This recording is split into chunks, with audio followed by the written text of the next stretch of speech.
Trump eyes moving U.S. economy further into crypto via mortgages. 401(k)s.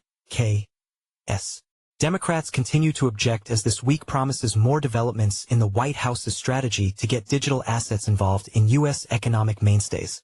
With crypto policy now representing one of President Donald Trump's most concrete achievements in his second term, the White House is reportedly gearing up toward further moves to affix digital assets into a more prominent role in the U.S. economy.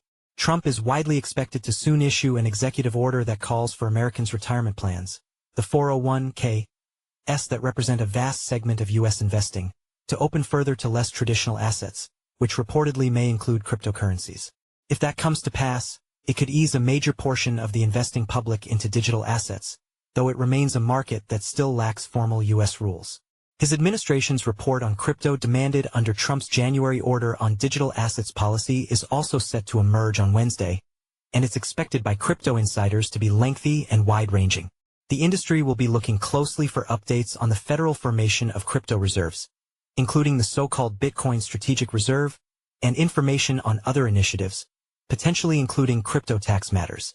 Trump's director of the Federal Housing Finance Agency, William Pulte, also recently ordered government-backed mortgage giants Fannie Mae and Freddie Mac to make plans to include a borrower's crypto holdings among assets that can back up their mortgage. That move has now drawn opposition from Democratic lawmakers, including Senator Elizabeth Warren, who have steadily opposed Trump's crypto maneuvers. Expanding underwriting criteria to include the consideration of unconverted cryptocurrency assets could pose risks to the stability of the housing market and the financial system, according to a letter to Pulte from several Democratic senators alongside Warren, the ranking Democrat on the Senate Banking Committee. The letter cited crypto's high volatility as a danger in the underwriting of mortgages.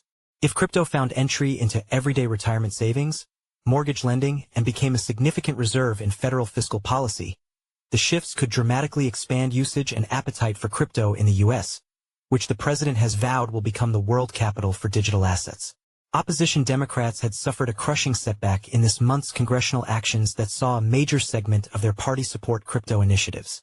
However, the larger test is still coming, when the Senate tries to move forward on its bill to establish rules for U.S. crypto markets.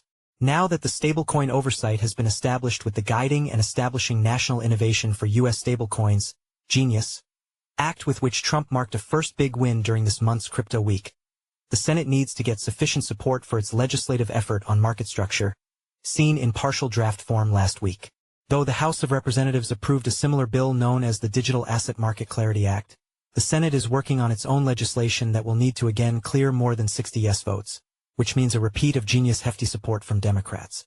The industry is facing a deadline next week of August 5th to give the lawmakers some feedback on the discussion draft, though that date is beyond the Senate's August recess in which lawmakers will generally be away from Washington for their summer break. House lawmakers already began their recess.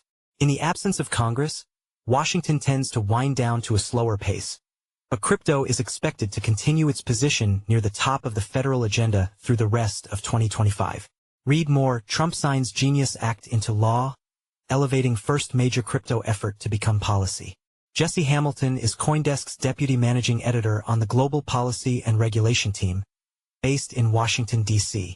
Before joining CoinDesk in 2022, he worked for more than a decade covering Wall Street regulation at Bloomberg News and Businessweek, writing about the early whisperings among federal agencies trying to decide what to do about crypto. He's won several national honors in his reporting career, including from his time as a war correspondent in Iraq and as a police reporter for newspapers. Jesse is a graduate of Western Washington University, where he studied journalism and history. He has no crypto holdings.